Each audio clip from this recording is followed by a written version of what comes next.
Hey, Jacqui here. So we're trying Six Flags on a weekday.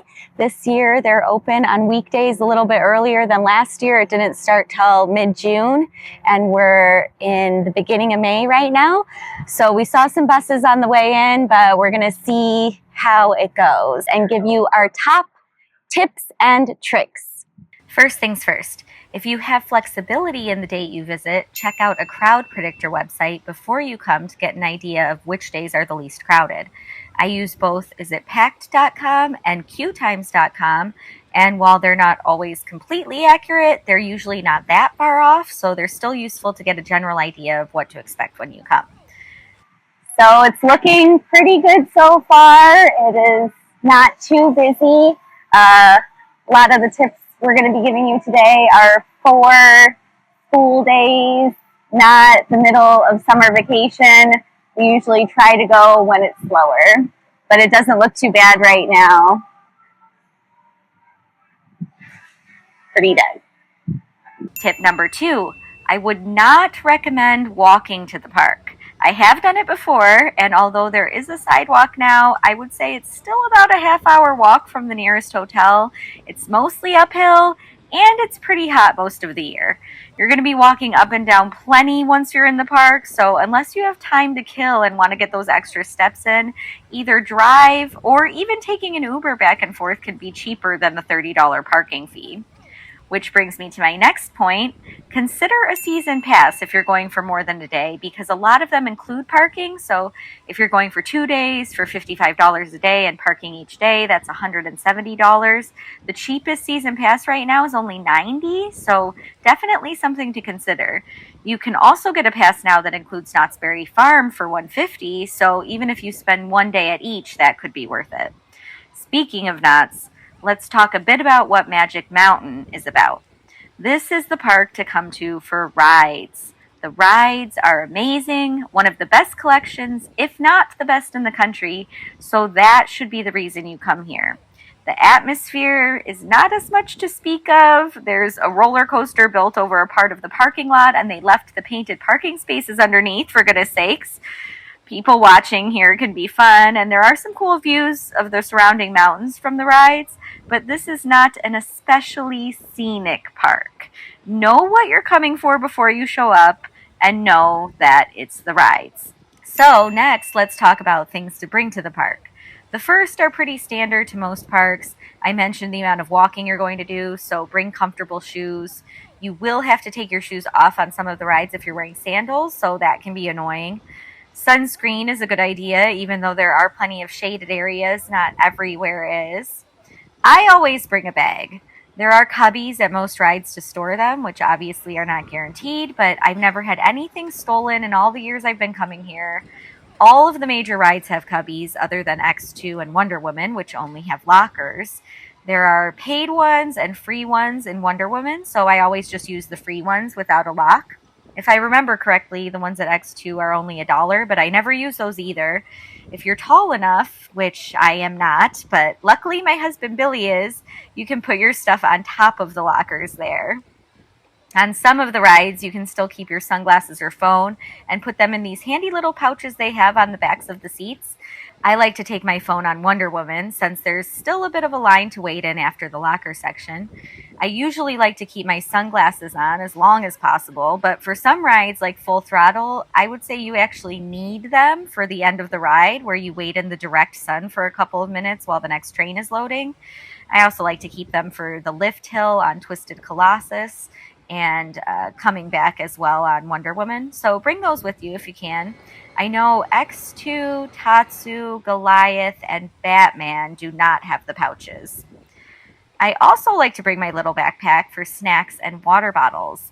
There are signs in the front of the park that you're not allowed to bring outside food, but I've never had a problem just bringing little things like granola bars, fruit snacks, Cheez-Its, stuff like that. And I'm not a big fan of the food in the park, and I don't like to spend time waiting for food and sitting down to eat. On most days when I come, the park's only open till 6, so I just like to have snacks and then go out to eat after the park closes.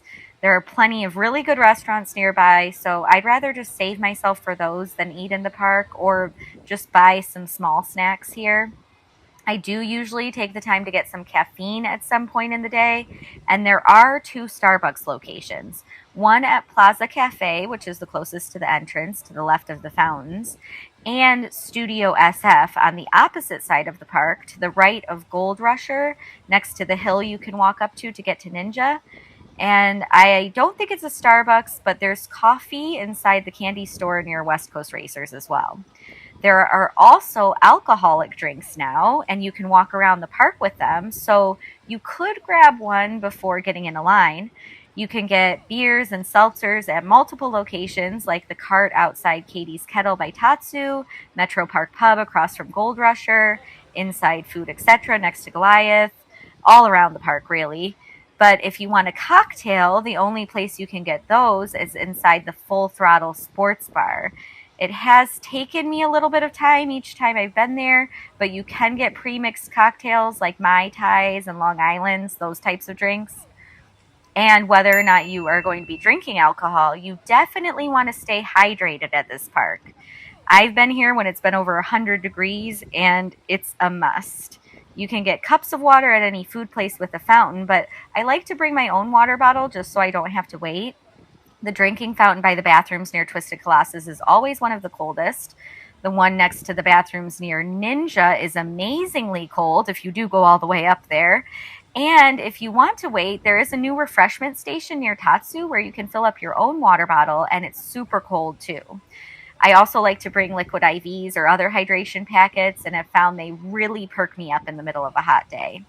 One more note about the bathrooms. The only women's ones with mirrors are the ones near the bumper cars, West Coast Racers, and the Carousel. Also, for some reason, there is no bathroom near the craziest ride in the park, X2. It's about a 5-minute walk from the ride to the one near the Carousel or the one by Tatsu, so use the bathroom before you go. I don't know how, but if anyone from Six Flags is watching this, please put a bathroom closer to X2. So those are the things to bring in. Something not to bring in is cash.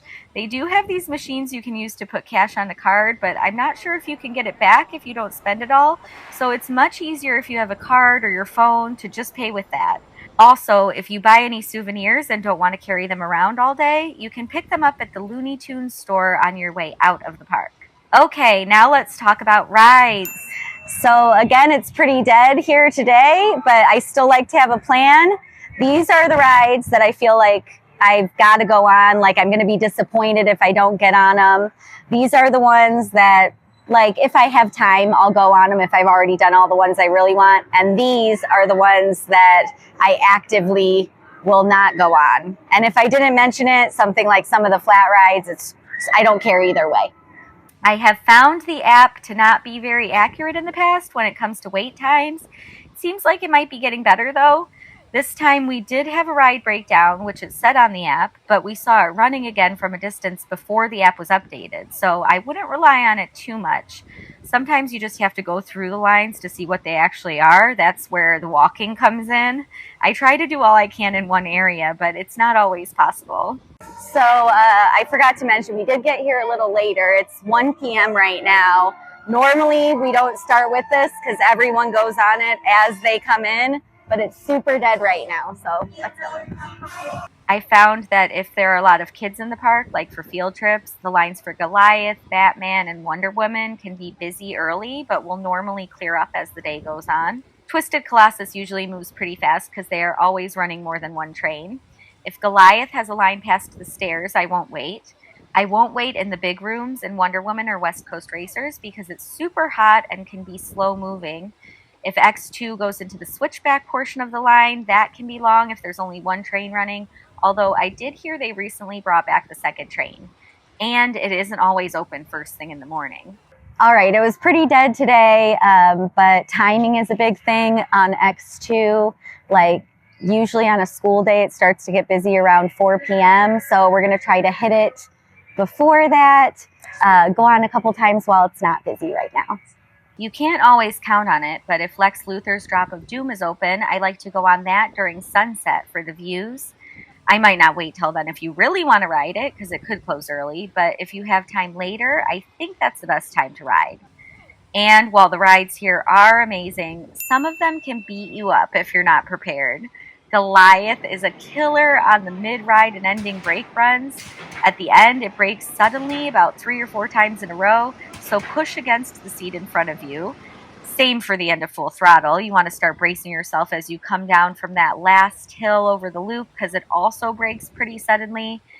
And while I think it's worth it, a lot of people don't like X2 because of its roughness. The final stretch can whip your head back and fling your legs all over the place if you're not ready for it. So as you come around the last corner, the only part of the ride I feel you can actually catch your breath for a second, push your head back against the headrest and tightly cross your legs to avoid whiplash as much as possible. That's a little early to get ready for it, but like I said, that's when you'll remember because you can catch your breath. So just keep holding that position until the end of the ride for the best experience. And I don't even go on Viper, Riddler's Revenge, Scream, or Apocalypse anymore because I don't know how to avoid the roughness on those. Even West Coast Racers. I know, most of my friends like it, but those comfort collars, or whatever they're called, hit me right at the earlobes, feeling like my earrings will get ripped out. I don't know, maybe I'm just too short, but I'm not a fan of that ride at all. So that's it for our Magic Mountain tips. Let us know if any of those helped you out, if you disagree with any of our strategies, or have any of your own to add. Do you love to walk to the park, or has the app been more accurate with wait times since we filmed this? Stay tuned for the next video. We're visiting Cedar Point for the first time since 2018, and I'm going to give my analysis on which park is best, here or there. See you next time.